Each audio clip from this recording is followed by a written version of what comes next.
Coa mensaxe "Xuntos somos máis", a Lucén saiu á rúa este venres, Día Mundial da Esclerose Múltiple, para dar a coñecer á cidadanía a atención que presta ás persoas afectadas por esta doenza. É moi fastidiado, sobre todo cando che dan o primeiro diagnóstico, enfrentarte a esta enfermidade sin saber que vas facer, como tes que facer, a onde te tes que dirixir, que recursos necesitas ou que recursos se poden suministrar.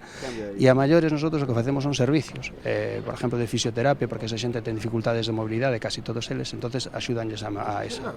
Temos un traballador social que os asesora en calquer tipo de documentación, temos unha psicóloga que lles axuda a levar sobre todo o duelo inicial, e incluso aos familiares, porque isto é unha carga que levan a parte dos enfermos aos familiares, e depois tamén o que facemos é unha presión hacia as institucións no feito de facer visibles de que hai unha problemática. Para a prestación destes servizos, a Lucén dispón dunha chega de 10.000 euros anuais da Deputación. O seu presidente, José Tomé, e membros da Corporación Provincial acercáronse ao longo da mañá á mesa informativa instalada diante do Pazo de San Marcos para facer a súa contribución e interesarse polo desenvolvemento da campaña. Como facemos sempre desde a Diputación de Lugo, estamos apoiando e botando a má aquelas asociacións que se preocupan polos diversos eidos do mundo da saúde.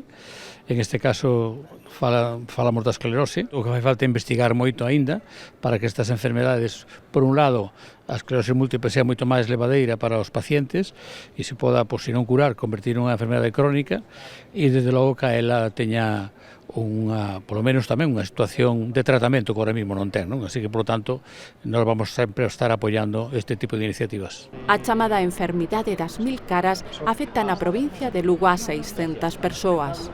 Os países nórdicos teñen máis incidencia, pero Galicia dentro de España ten unha incidencia moi alta, sobre un 30% máis de incidencia, pero hai zonas de Ourense, que non se sabe moi ben por qué, que están casi doblando a incidencia en España. En España está en torno aos 60-70 e en cambio en Ourense están rondando 160 e aquí en Lugo estamos rondando o 100. As razóns de que Galicia teña a prevalencia máis alta de España seguen ser obxecto de estudo.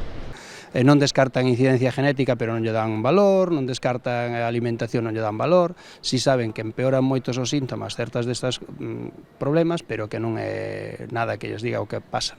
Mentres, o labor de Alucén a prol dos e das doentes e as súas familias non cesa. Este libro no que participou o alumnado da súa Escola de Escritoras é froito da súa entrega multidisciplinar.